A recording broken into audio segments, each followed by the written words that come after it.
Okay, let's talk about some of the hardest things to do in calculus, and that is called optimization. Optimization is one of the hardest things to do. Okay, so we have to look at our equation that we're given and understand what we're being asked to do. So optimize. We want to know when it's going to be the maximum or when it's going to be the minimum, right? Those are the two things that we're trying to optimize. Find its maximum value or find its minimum value. So number one is a particle motion question. Here is the formula that talks about the particle's position, right? Position as it moves left or right along the x-axis for a specific time frame. Just 0 to 2.5 is all we're concerned about. Find the minimum velocity and the time at which it occurs.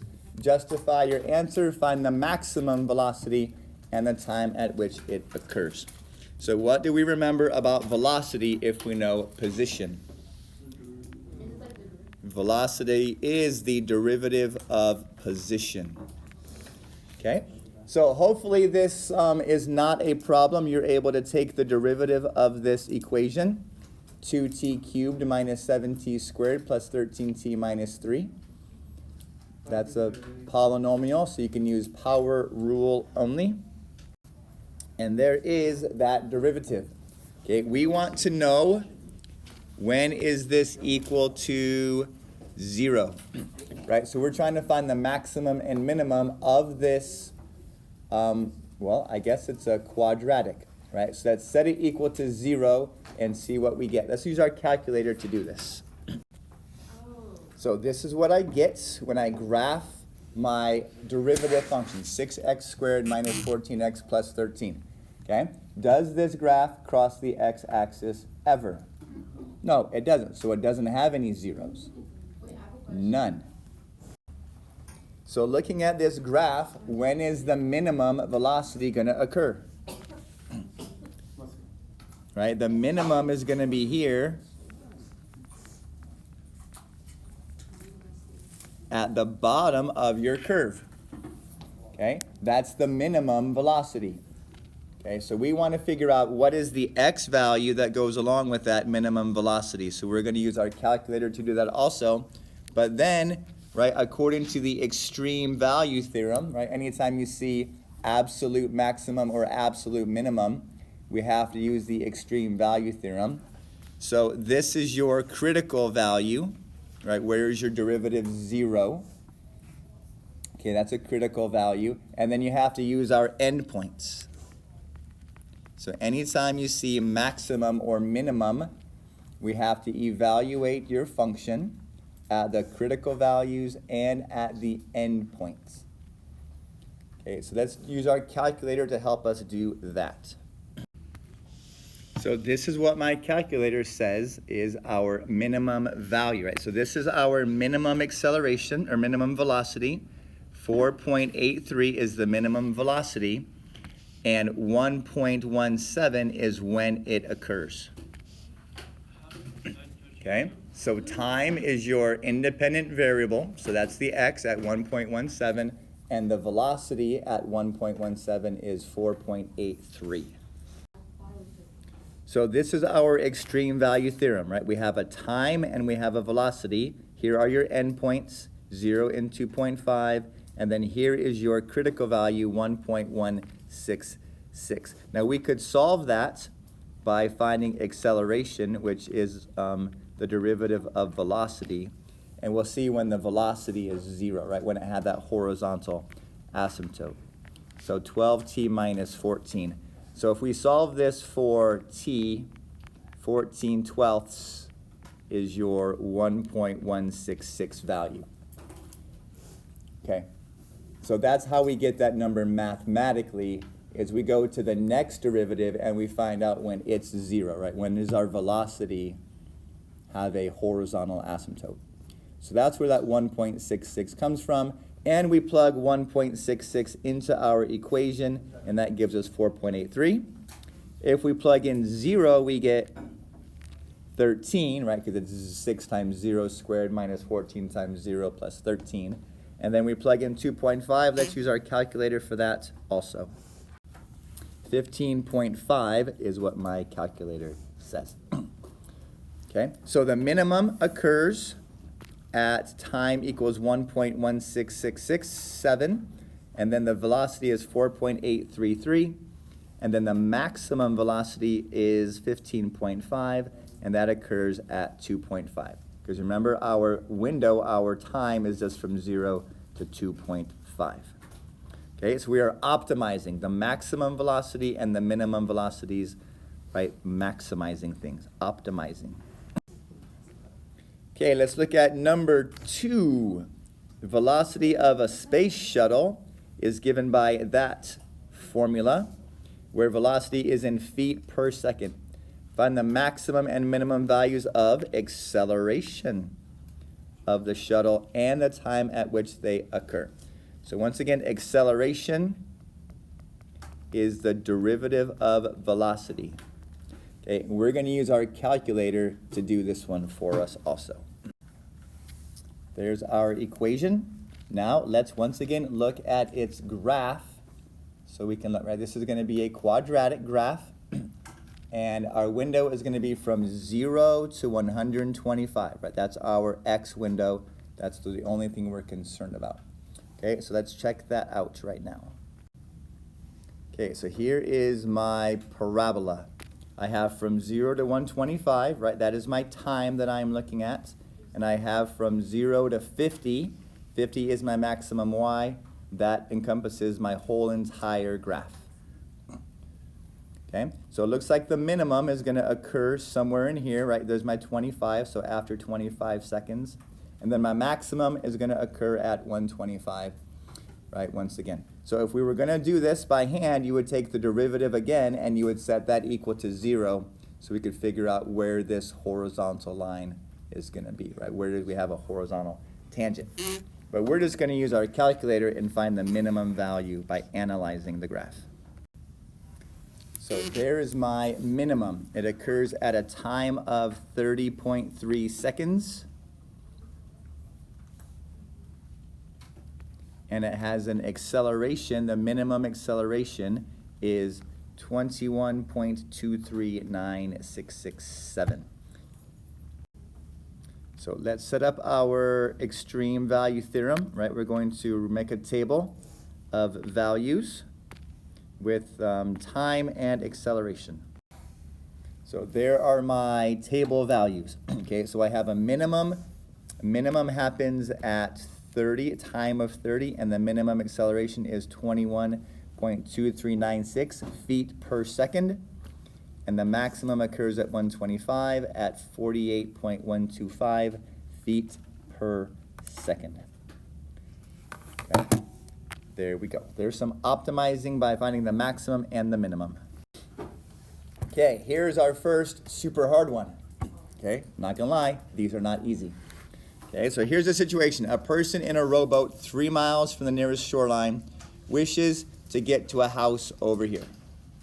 Okay, and there are 2 different rates. There's a rate at which they can row.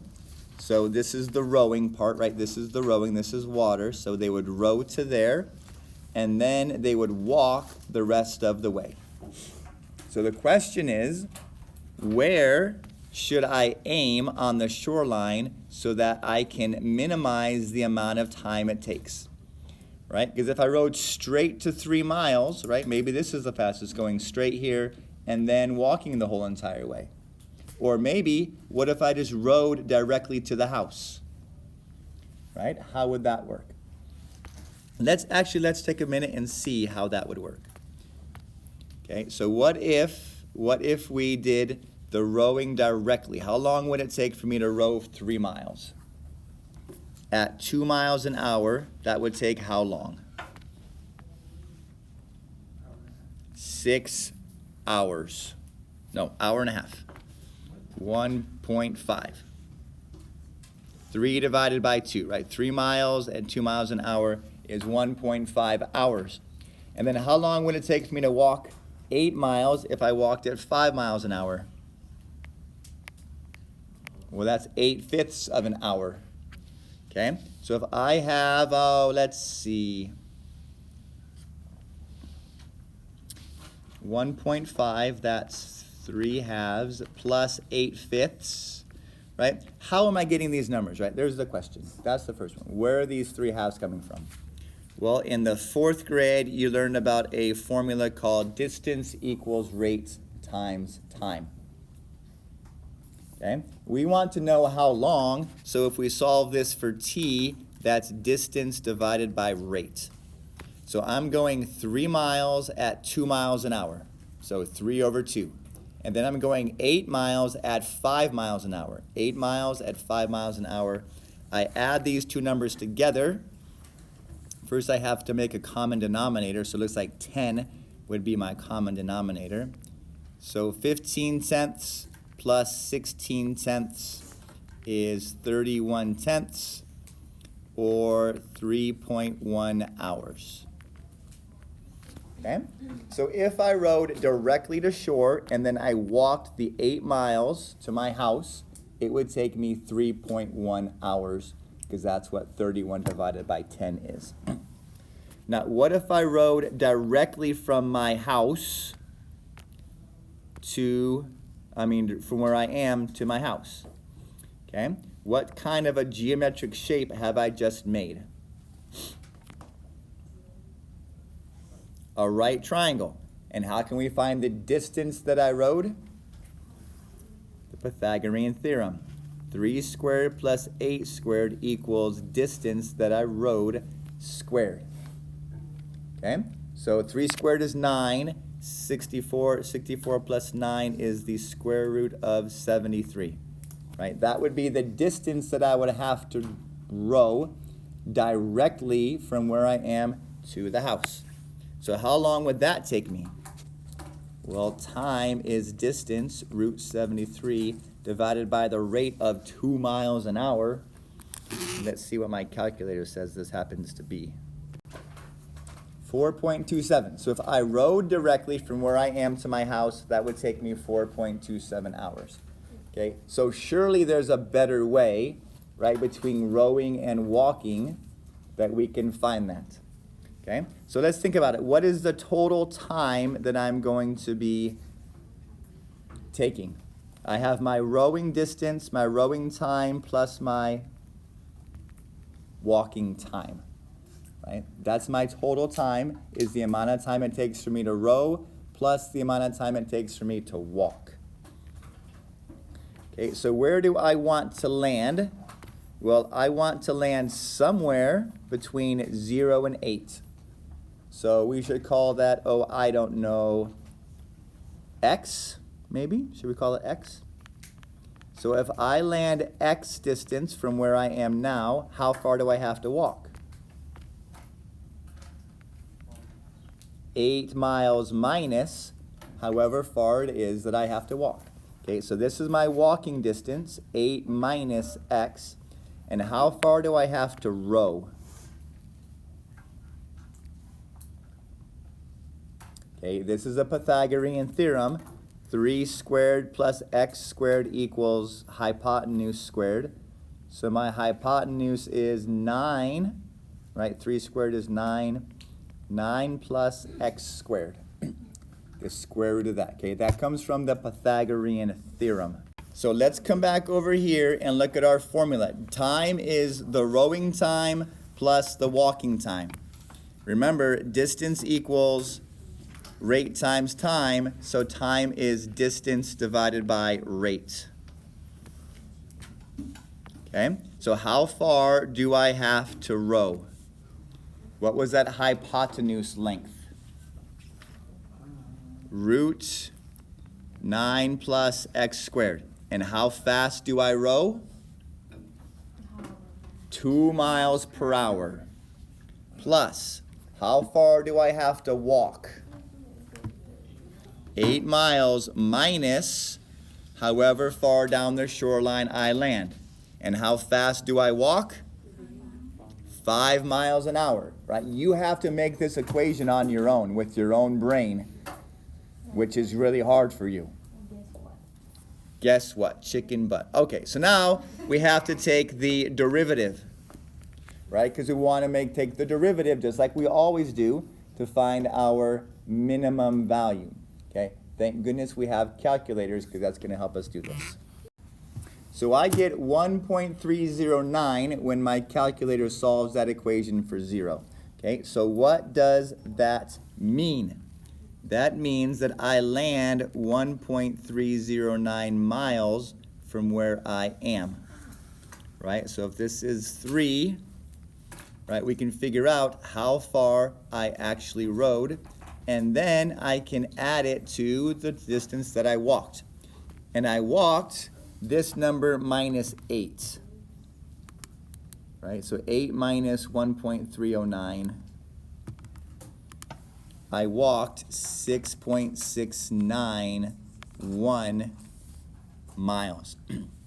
Okay, so let me do some Pythagoras so we can figure out how far I actually rode. So I rode 3.273 miles and I walked 6.69 miles. So how long did it take me? Well, it took me 3.273 divided by 2 plus 6.691 divided by 5, right? So there's my distance divided by time. 2.975 hours would be the minimum amount of time that it would take me to row and then walk. So in other words, not much longer than this solution. Okay, 3.1 hours, 2.975 hours. There's probably a difference of about 15 minutes. So unless you want to do calculus in your boat, just row and then walk. Okay, so there's some optimization. We find the derivative, know it when it's 0, plug that into your functions and see what your values are. Okay, have fun. These are thought-provoking, not easy questions. Okay, bye-bye.